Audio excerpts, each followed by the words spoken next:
all women are different, but they are all women. This video is androcentric from a men's point of view and is presented as opinion, commentary, and debate. Expressing opinions is not violence.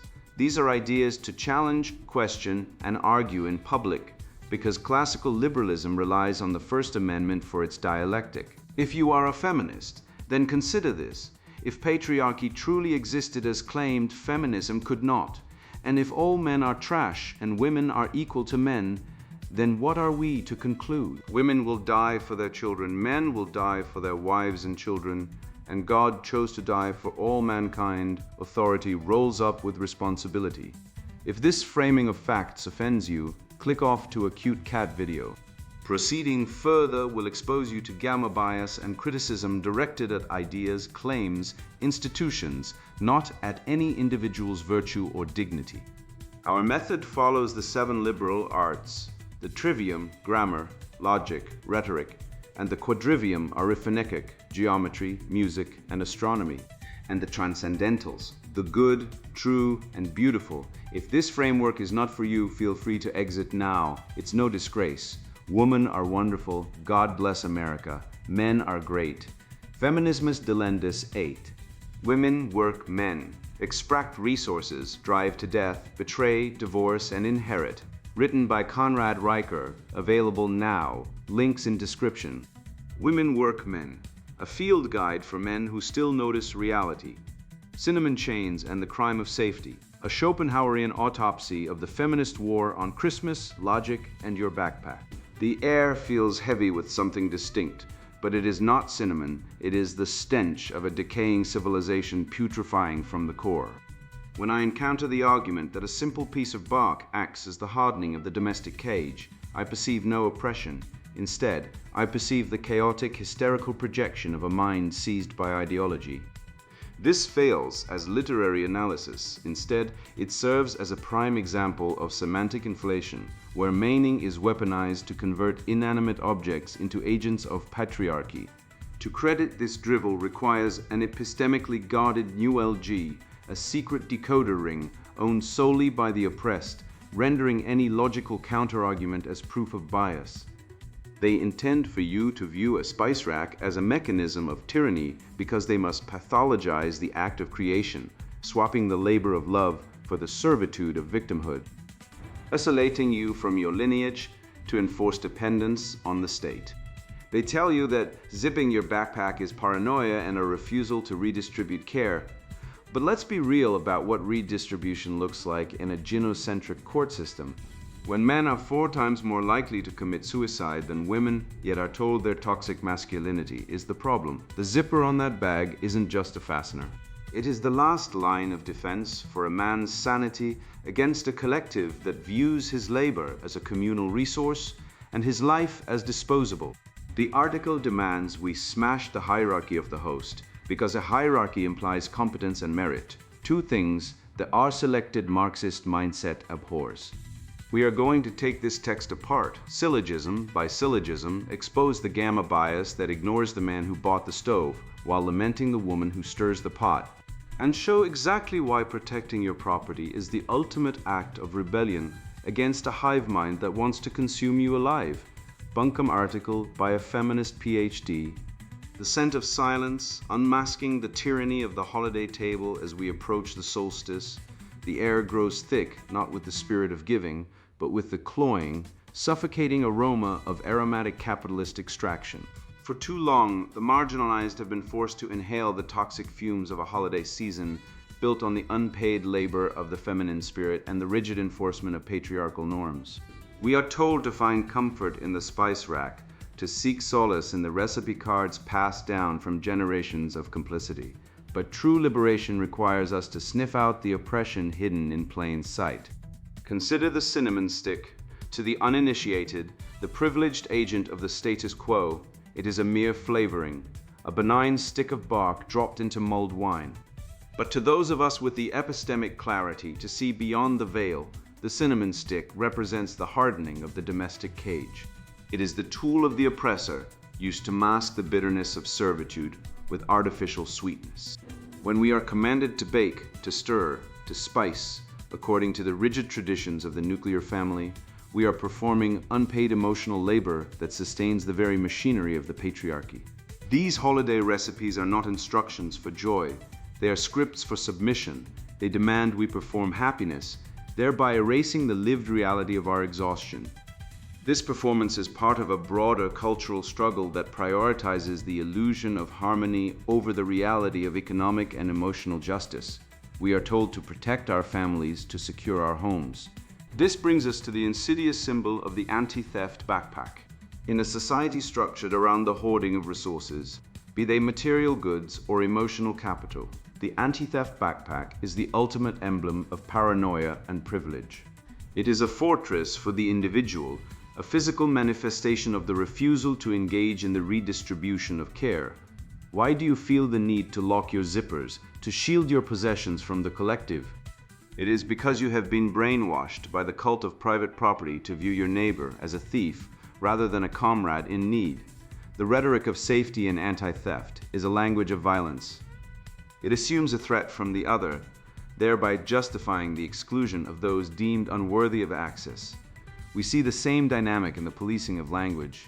The gatekeepers of respectability politics tell us that we must be civil, that we must not disrupt the dinner table with politics. But the personal is political, and the dinner table is a battleground. To demand silence in the face of oppression is an act of aggression. Language policing versus genuine harm reduction, there is no distinction. A microaggression is a knife wound. A refusal to use the correct, inclusive terminology is a bludgeon. Therefore, our insistence on deconstructing these archaic holiday rituals is not just tone policing, it is harm prevention. It is the radical act of stopping the bleeding before it starts. We must reject the capitalist lie that cultural struggle is secondary to economic materialism. They are one and the same. The cinnamon stick that sweetens the pot is the same tool used to browbeat the worker into submission. The anti-theft backpack that guards the iPad is the same barrier that keeps the refugee out. The cultural hegemony that demands a perfect Christmas is the same force that demands a productive employee. We must abandon the recipes of the past. We must unzip the backpacks of the mind and let the contents spill out for the community. We must recognize that our masking our attempt to blend in, to be pleasant, to bake the perfect pie, is a form of self-harm. It is the theft of our own revolutionary potential. Do not let the spice blind you. Do not let the comfort of the chain lull you to sleep. We must deconstruct the potluck. We must queers the kitchen. We must smash the hierarchy of the host, secure the bag, smash the hierarchy, seize the seasoning. The miasma of meaning, deconstructing the semantics of spite, to understand the absolute derangement of the modern left. One need only look at how they hallucinate tyranny into a stick of bark. In the article, The Scent of Silence, the writer wails about aromatic capitalist extraction. A phrase so devoid of semantic meaning it sounds like a parody generated by a malfunctioning robot. Yet it perfectly illustrates the autoregressive loop of leftist propaganda. Let us run this through the irreducible axis of ideological generation to see the machinery of hate in motion. We start with sadists. The writer positions women and the marginalized as moral patients, eternal victims of an invisible structure. Next, knowledge is gated. Only those with epistemic clarity, a euphemism for having undergone the critical theory brainwashing, can perceive the oppression in the kitchen. Then comes semantic meaning inflation. A literal spice, a cinnamon stick, is not just a flavor. It is redefined as a tool of the oppressor and a symbol of the domestic cage. This is anchored by feeling as truth. The writer feels suffocated by the scent, and therefore that subjective sensory experience is elevated to objective evidence of systemic violence. Duty is then unilateral. Men must adjust. Society must deconstruct the potluck. Power is frozen. The patriarchy is all-powerful, yet somehow fragile enough to be threatened by a changed recipe. Sanction is enforced via the accusation of complicity if you dare to enjoy dinner, and immunity is sealed. If you criticize this insanity, you simply lack the epistemic clarity to see the spice rack conspiracy. This is not political discourse, it is a self-sealing cult of narcissism where the entire universe is a mirror reflecting their own internal misery. Let us shatter the glass with the hammer of etymology and the trivium. The writer complains about unpaid labor and scripts for submission, engaging in a classic sleight of hand with language. We must distinguish laborar to toil, to suffer, to drudge from servitium, slavery, bondage. Preparing a holiday meal is neither. In the context of a functioning civilization, it is the domain of domestic governance and resource gatekeeping. When a woman creates a meal, she is not a drudge in a salt mine. She is the high priestess of the hearth, executing biological imperatives that bond the tribe. By framing the voluntary, high-investment act of feeding one's kin as servitude, the left attempts to strip the act of its dignity and power. They want you to believe that the transmission of culture through recipe cards is a script for submission, when in reality it is the opposite. It is the transmission of survival, wisdom, and identity. To sever the link to grandmother's pie is not liberation. It is orphaning oneself from history to become a rootless consumer, easier to manipulate and more dependent on the corporate state machine for sustenance. This highlights the obvious gamma bias permeating every line of this complaint piece. The writer mourns the physical effort of stirring a pot while experiencing complete blindness, causing forgetfulness about the male disposability that finances the entire platform where she performs.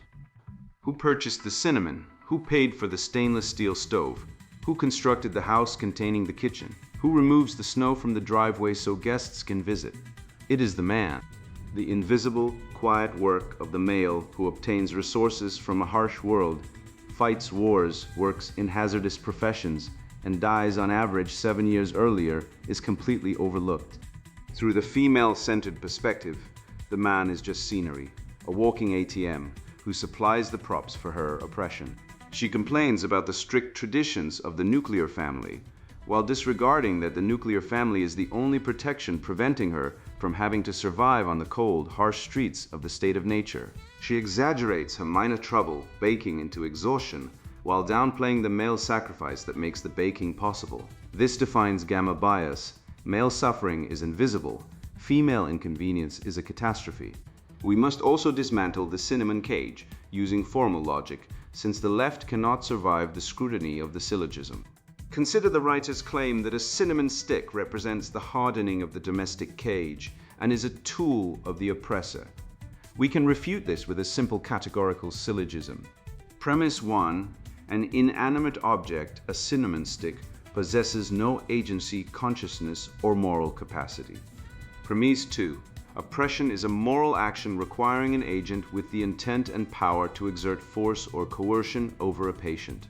Conclusion: therefore, a stick of dried bark cannot represent oppression, nor can it be a tool of the oppressor. QED: the cinnamon is just a spice. The cage exists entirely in the writer's mind. She is projecting her own internal resentment of domestic responsibility onto a tree product.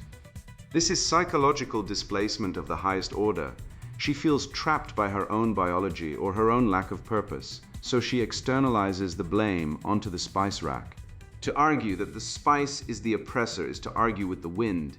It proves you're not observing reality, but fighting a war with your own shadow. This projection exposes the fundamental feeling as truth epistemic error that rots the foundations of Western empiricism. The writer uses sensory metaphors, suffocating aroma, toxic fumes, cloying, as if these subjective sensations constitute data points. The air grows thick, she writes, attributing physical viscosity to her emotional state. In the rational man's world, truth is that which corresponds to reality, A equals A. In the leftist world, truth is that which validates their feelings.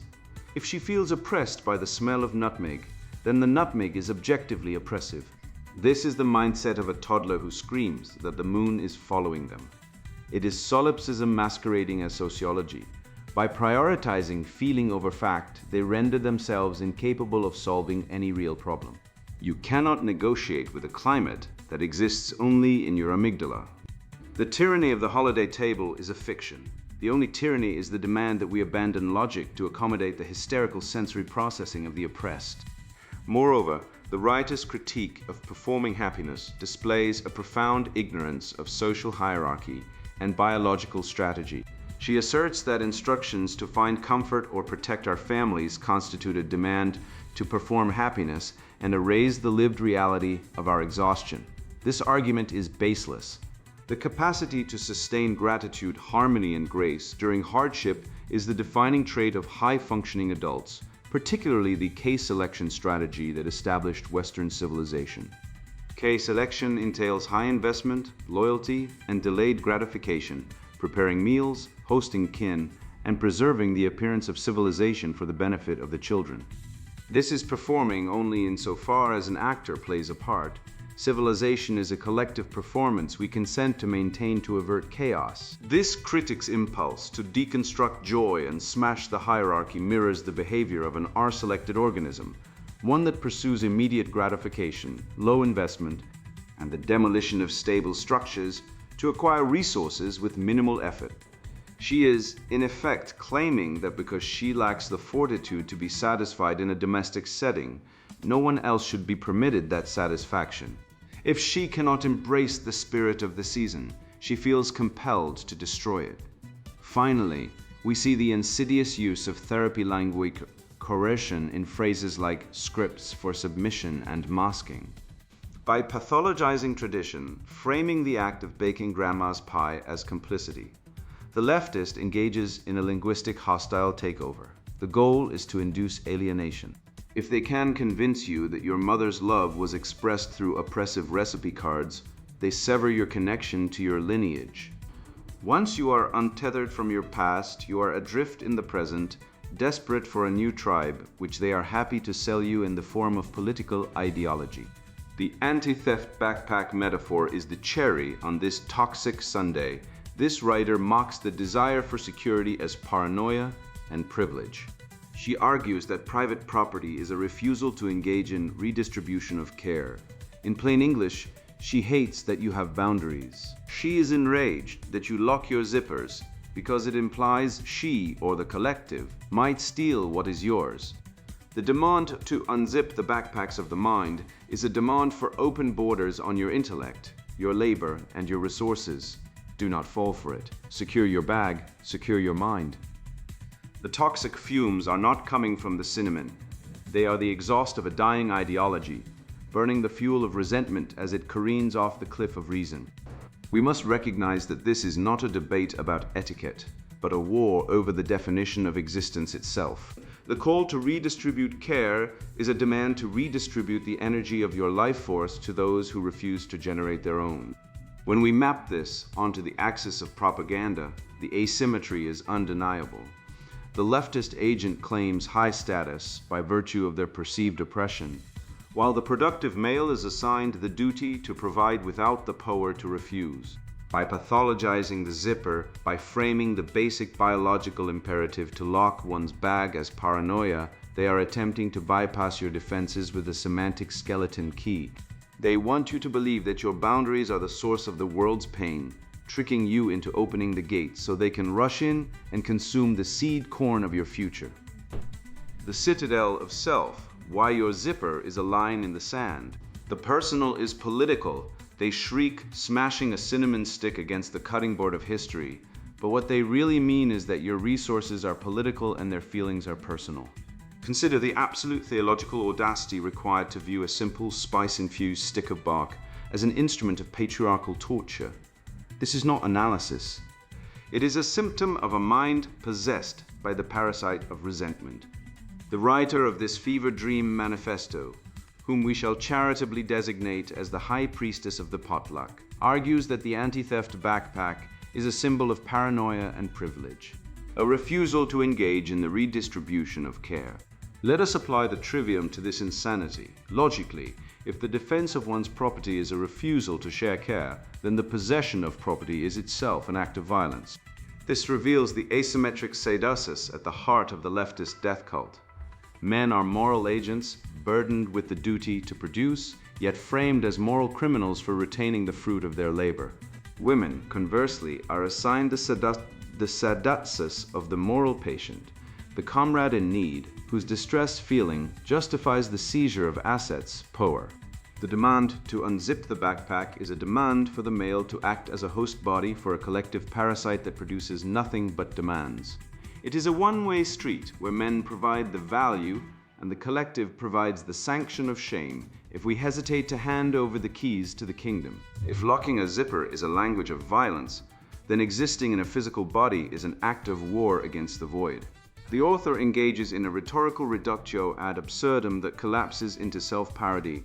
To protect oneself is to exclude, and to exclude is to harm.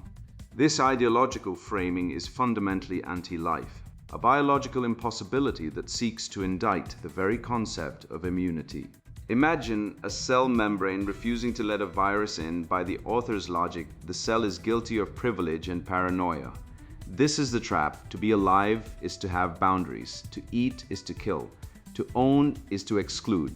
By pathologizing the anti-theft mechanism, the left is pathologizing the survival instinct itself. They argue that the hoarding of resources, whether material goods or emotional capital, is a sin, but they ignore the origin of those resources. Men die in the mines, on the oil rigs, and in the trenches to extract these resources from a hostile earth. The backpack does not fill itself.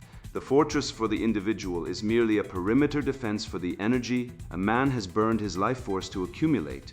To demand he lower the drawbridge is not justice. It is a request for him to submit to pillage.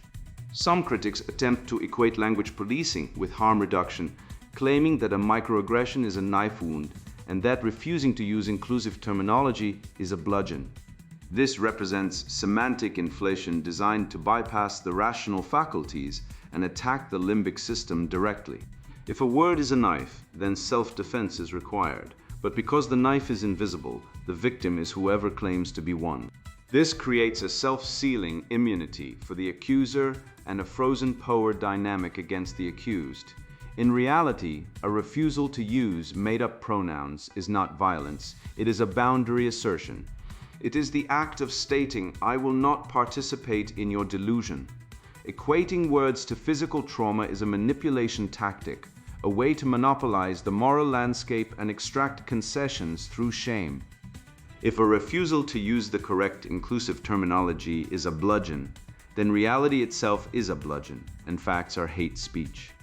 This rhetoric is not designed to reduce harm, it is designed to manufacture victims where none exist, thereby justifying the destruction of those who refuse to play along. Let us construct a syllogism to expose the theft ideology inherent in this open border mindset. Premise 1, the article argues that locking a bag, self-defense, sovereignty is evil because it assumes a threat from the other. Premise 2, evil in the leftist framework must be punished, dismantled, or deconstructed to restore equity. Conclusion, the author advocates for the punishment and dismantling of self-preservation. The logic is irrefutable. If you defend yourself, you are the oppressor. Therefore, the only moral action is to let yourself be consumed. This ideology is incompatible with the survival of any biological entity. If a gazelle locks its muscles to run from a lion, is it engaging in speciesism or privilege? This leftist framework is a suicide pact. It demands that the productive, the men who build, secure, and maintain, must lay down their arms and unzip their bags so that the marginalized may consume them. It is a recipe for evolutionary extinction, favoring the parasitic over the productive until the host dies and the parasite follows shortly after.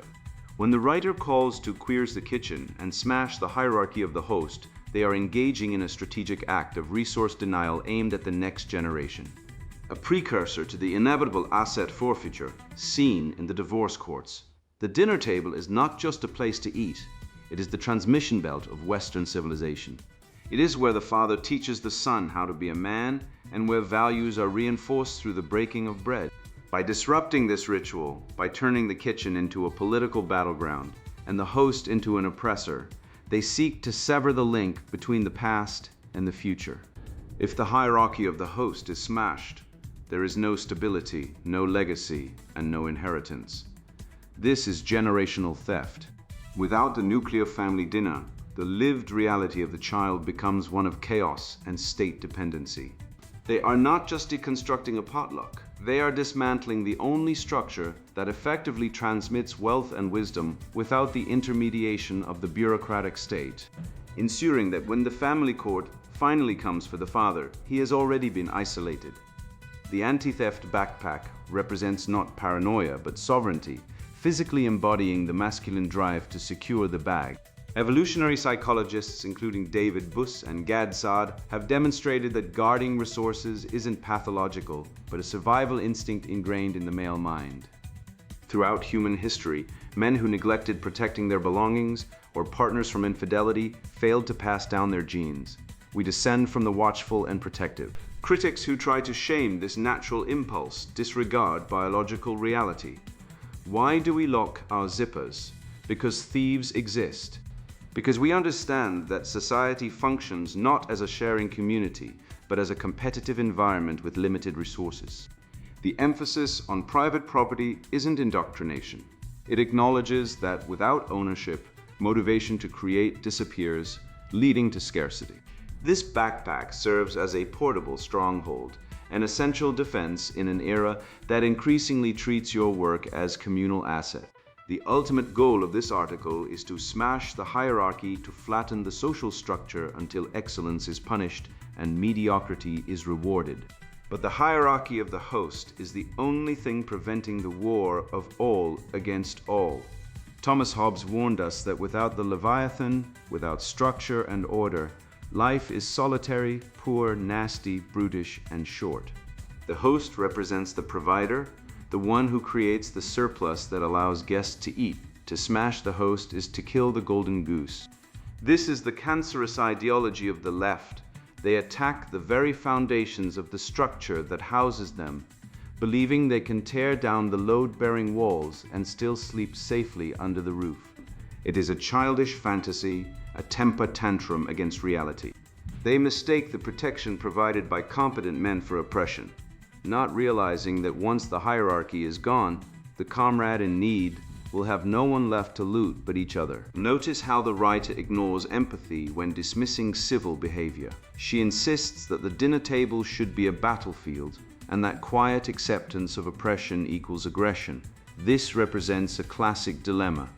Men are conditioned socially to maintain politeness, preserve harmony, and protect their families through order. However, when a man practices self-control and avoids emotional political arguments during meals, he's cast as the offender. His quietness gets labeled as violence, while her shouting becomes justice. This creates a responsibility without power situation. Men must supply resources, food, shelter, security, yet can't establish rules for interaction within those spaces. We finance the meal yet stay silent while receiving criticism.